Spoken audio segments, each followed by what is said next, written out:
38 साल के एज में मैंने अपनी बेटी को जन्म दिया, तो क्या इसके कारण तो नहीं मेरी इतनी तबीयत ख़राब हो गई है। और हीमोग्लोबिन 6 है और इंक्रीज होने का नाम ही नहीं ले रहा है। ये सब कारण तो नहीं है कि ज़्यादा एज में कंसीव करने से प्रॉब्लम हो रही हो। वो सारा कुछ मैं आप लोग के साथ शेयर करूँगी। जो भी गलतफहमी है वो भी मैं दूर करूँगी कि कई लोग कहते हैं कि ज़्यादा एज में बच्चे कंसीव होने से प्रॉब्लम हो जाती है लेडीज़ को। लेकिन देखिए, ऐसा नहीं है। अगर माँ बनना चाहती हैं तो मेरे साथ में एम्स में कई लेडीज़ लोग ने 50 साल 55 साल के एज में भी कंसीव की हैं और मेरे से ज़्यादा स्वस्थ हैं। ऐसा कुछ नहीं है कि ज़्यादा एज में डिलीवरी होने से ही मेरी तबीयत ज़्यादा ख़राब हुई है।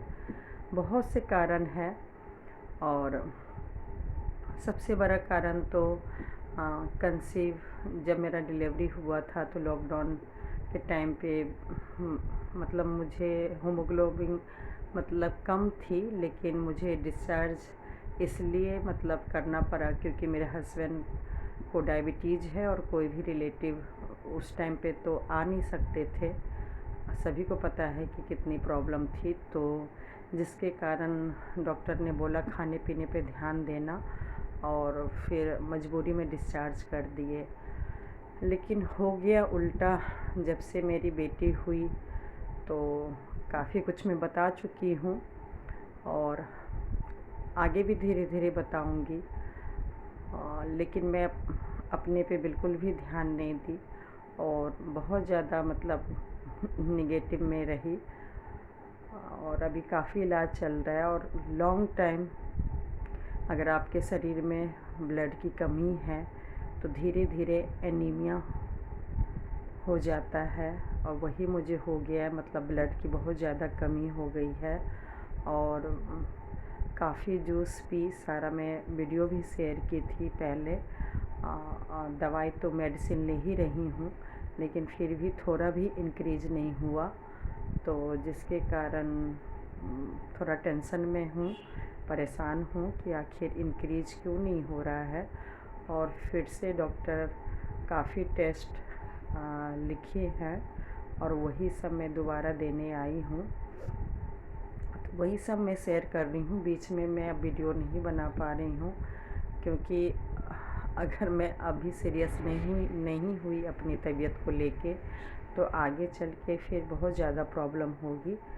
तो अभी मुझे अपने आप को संभालना बहुत ज़्यादा ज़रूरी है और आगे बहुत से प्रॉब्लम है। अगर ये सारा रिपोर्ट में क्यों ब्लड कम हो रही है उसका टेस्ट हुआ और प्लस उन्होंने गायनी डॉक्टर के पास भेज दिया है कि अगर लेडीज़ प्रॉब्लम कुछ है तो उसके कारण भी लेडीज़ को डिलीवरी के बाद हीमोग्लोबिन कम हो जाती है। तो गायनी में भी आई हूँ, गायनी का भी इलाज स्टार्ट कर दी हूँ। पहले भी बताई थी कि एम्स में मुझे अब काफ़ी टाइम लगेगा क्योंकि बहुत से प्रॉब्लम है, बहुत इलाज करवाने पड़ेंगे। वो तो मैं 1-1.5 साल से बोल ही रही थी कि मेरी तबीयत बहुत ज़्यादा ख़राब हो रही है। फिज़िकली भी मुझे बहुत पता चलता था कैसे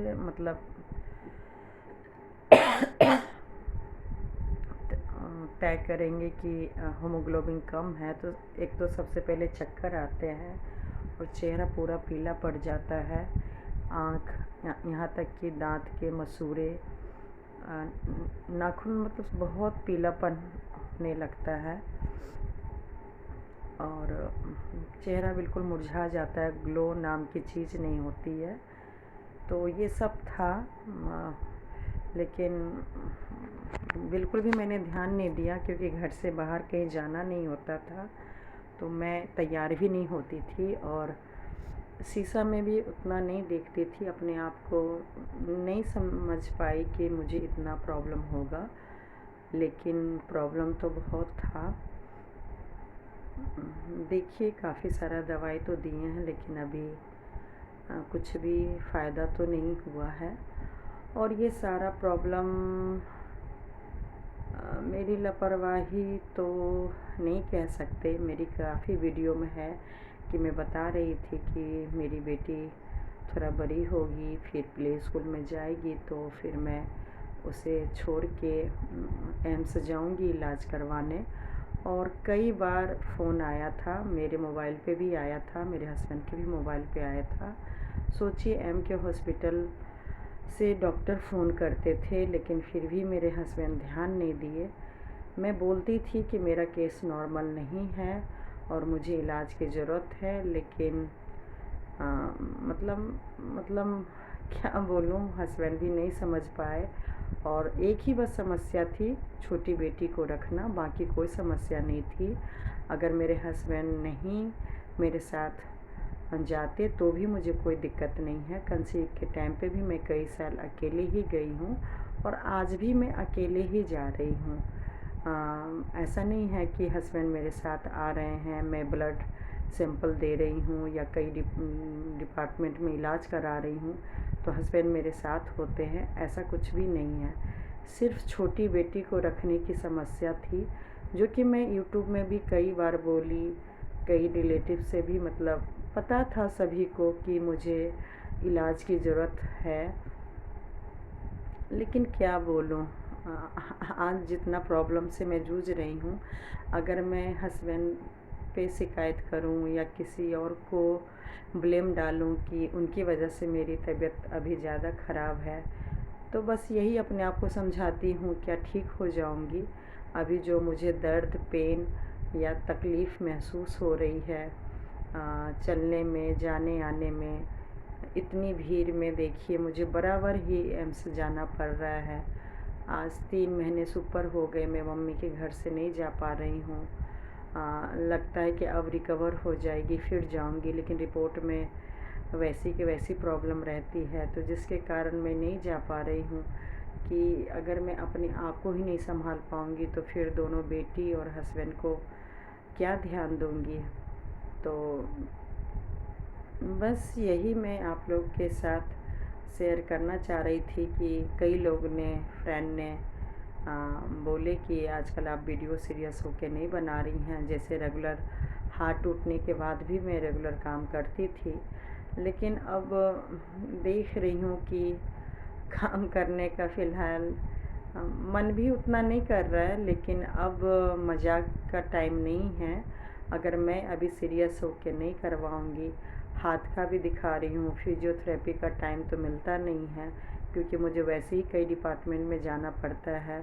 और छोटी बेटी अभी भी नानी के पास रोती ही है, तो बड़ी बेटी को मुझे छुट्टी कराना पड़ रहा है कॉलेज से, तो कितने बार मैं छुट्टी करवाऊँ। इसलिए सोच समझ के मतलब कम से कम छुट्टी हो उसका ध्यान रखती हूँ। सैटरडे में मैंने कई डिपार्टमेंट लिया है, तो वीकली जाती हूँ, बीच में 1-2 अगर इमरजेंसी केस होता है तो उसमें जाती हूँ। तो ऐसे ही करके काम चल रहा है और उम्मीद है ठीक हो जाऊंगी। यूट्यूब पे काम तो करना है, दूसरा चैनल भी है, उस पे भी काम कर रही हूँ।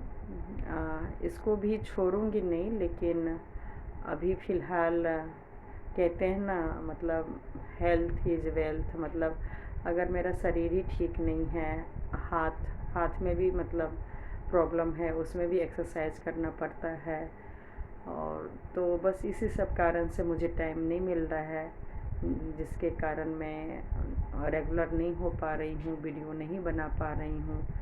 तो और भी रीज़न है, वो मैं धीरे धीरे शेयर करूँगी कि आजकल मैं यूट्यूब के प्रति इतना मतलब ध्यान क्यों नहीं दे रही हूँ। जो मैं दिन रात काम करती थी वो आजकल क्यों नहीं कर रही हूँ, तो ज़रूर शेयर करूँगी। आई होप आप लोग को समझ सकती हैं।